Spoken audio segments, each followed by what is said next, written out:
Saudara, polisi memang sudah menyimpulkan kematian keluarga Kalideres tidak ada unsur pidana. Kematian mereka juga sudah disimpulkan oleh polisi adalah kematian yang wajar.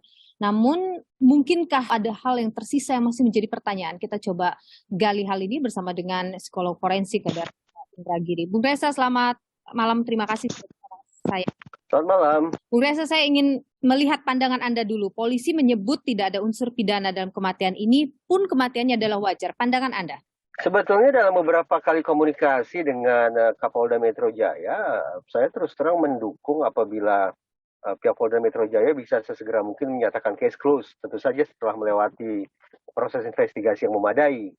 Kenapa saya katakan sebaiknya segera case close? Karena saya khawatir kalau expose atau kisah-kisah tentang kematian satu keluarga ini terus berkepanjangan di publik, maka ini saya khawatirkan bisa menyebarluaskan istilahnya adalah suicide contagion, penularan bunuh diri.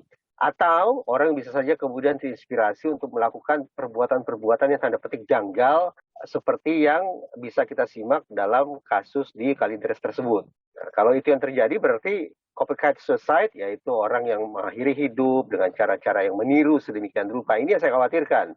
Anda tidak melihat ada kejanggalan dalam kematian keluarga ini? Nah, saya punya catatan terkait dengan dua hal. Pertama, yaitu tentang sebab musabab atau faktor kematian, dan yang kedua tentang ada tidaknya indikasi pidana. Kalau saya mulai dari penjelasan tentang penyebab atau faktor kematian, saya sesungguhnya tidak bisa memahami kondisi wajar atau kondisi tidak wajar itu mau kita padankan dengan situasi seperti apa. Karena kalau kita buka referensi ilmiah, faktor kematian bisa dijelaskan lewat 4 hal. Saya membuat singkatan NASH, N-A-S-H. Okay. N itu artinya natural. Seseorang yang meninggal dunia akibat faktor alami. Yang kedua adalah A, accident. Seseorang yang meninggal akibat kecelakaan. Ketiga adalah S, suicide atau bunuh diri. Dan yang keempat adalah homicide atau akibat pembunuhan. Nah, sekali lagi, diksi wajar atau tidak wajar itu mau kita asosiasikan ke yang mana? Tidak jelas. Oke. Dengan kata lain, kalau kita memakai mindset ilmiah gitu ya, kita pakai kosakata yang ilmiah, maka saya justru menganggap penyebutan wajar atau tidak wajar itu kurang terukur. Oke. Multitafsir. Oke. Nah, silakan Polda Metro Jaya yang menurut saya dalam mengkomunikasikan kasus Kalideres ini ke publik, gunakanlah kosakata yang lebih terukur, yang lebih ilmiah. Atau di belakang mereka kan juga ada sekian banyak ilmuwan yang saya yakin sangat kompeten dan tahu persis penggunaan istilah yang tepat seperti apa. Yang kedua, ini karena orang yang meninggal di lokasi itu ada 4 orang, maka boleh jadi tetap perlu dipilah.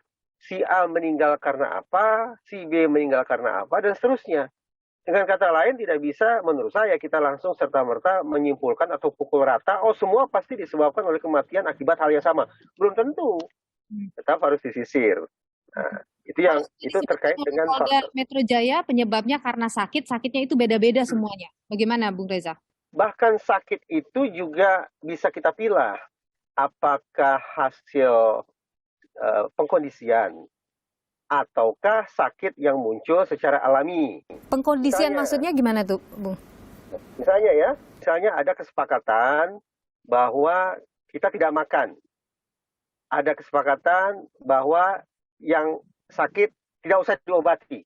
Berarti mungkin terjadi pengkondisian bagi kondisi fisik seseorang atau juga kondisi psikis seseorang agar kemudian mengalami kesakitan itu. Jadi penjelasan sakit pun menurut saya masih oke lah, itu lebih definitif, tapi tetap harus bisa dipastikan apakah itu hasil fabrikasi, manipulasi, pengkondisian, ataukah yang sifatnya alamiah muncul dengan sendirinya. Dan dari situ kemudian isu kedua yang perlu dijelaskan ke publik adalah ada atau tidak adanya indikasi pidana di balik kematian mereka. Ambil contoh nih. Ada 2 pasal paling tidak yang perlu diuji. Pertama, pasal 531 KUHP. Kenapa saya mendorong pasal ini diuji? Karena berdasarkan informasi kepolisian, 4 orang tersebut tidak meninggal pada waktu yang bersamaan. Iya. Berarti, adakah kemungkinan sebagian anggota keluarga pada saat itu membutuhkan pertolongan?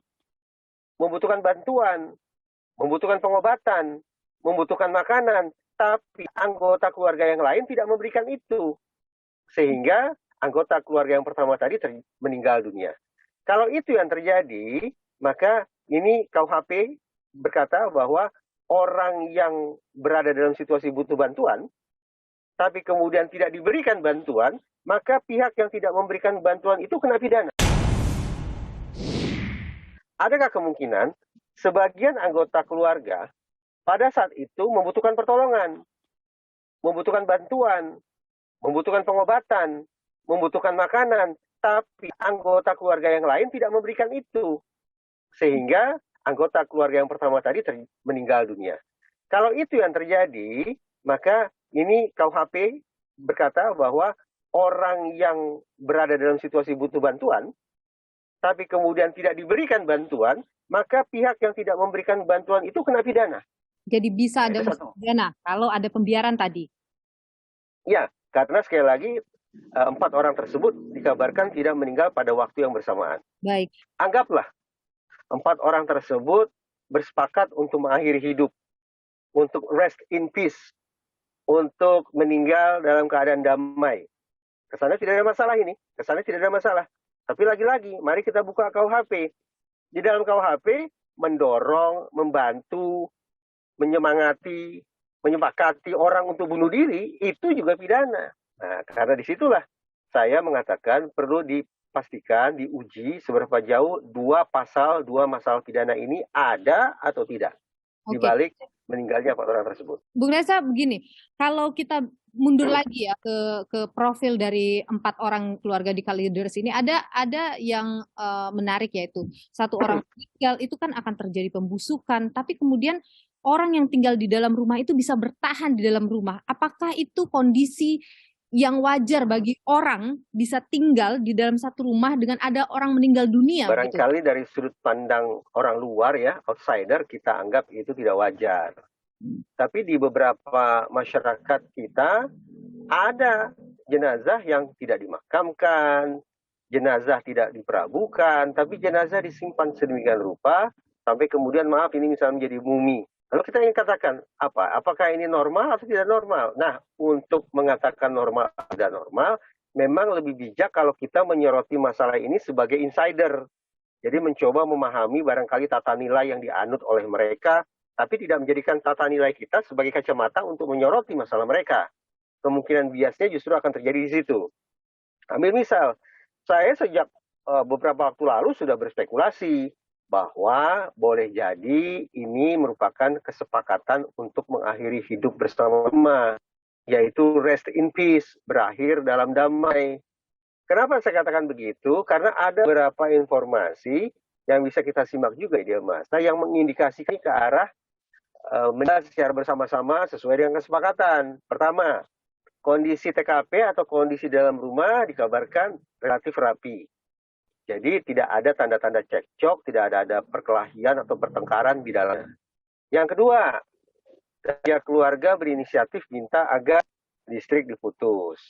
Tidak ada persediaan beras, padahal mereka orang yang cukup lah gitu secara finansial. Jadi tampaknya mereka memang ingin mengakhiri urusan-urusan keduniawian. Tidak ada sisa utang, tidak ada barang yang rusak, tidak ada makanan yang menjadi busuk, dan seterusnya. Yang ketiga, posisi jenazah juga maaf ini tidak bergelimpangan di sana-sini, tetapi tergeletak dengan tanda petik sewajarnya. Jadi saya bayangkan semua hal itu mengindikasikan mereka sepertinya memang sudah bersiap diri untuk menyongsong kematian secara sengaja. Nah, tambah lagi satu hal, saya simak juga ini di media, ada keluarga yang mengatakan bahwa mereka ingin menjemput jenazah lalu mengkremasi. Saya bisa saja keliru ya, tapi yang saya bayangkan, yang saya pahami bahwa pada kelompok masyarakat yang melakukan kremasi, ini memandang kematian itu sebagai sebuah proses transisi saja. Dari satu format kehidupan ke format kehidupan yang lain. Anggaplah pada format kehidupan yang sekarang seseorang merasa tidak lagi bisa berdharma gitu ya. Maka mereka berusaha secara aktif untuk menuju format kehidupan berikutnya dengan harapan disitulah mereka bisa berdharma. Nah, rangkaian informasi ini mengirimkan indikasi sekali lagi yang kemudian saya katakan boleh jadi ini tanda mereka bersepakat untuk mengakhiri hidup bersama-sama dengan cara yang tentram, dengan cara yang damai menurut ukuran mereka. Rest in peace. Baik, Bung Reza, pertanyaan terakhir saya untuk Anda. Apakah Anda mengharapkan polisi bisa membuka lebih clear lagi soal kasus ini, atau Anda merasa sudah cukup, sudah cukup sampai di sini, tapi ada hal penting yang mungkin pelajaran penting yang bisa diambil?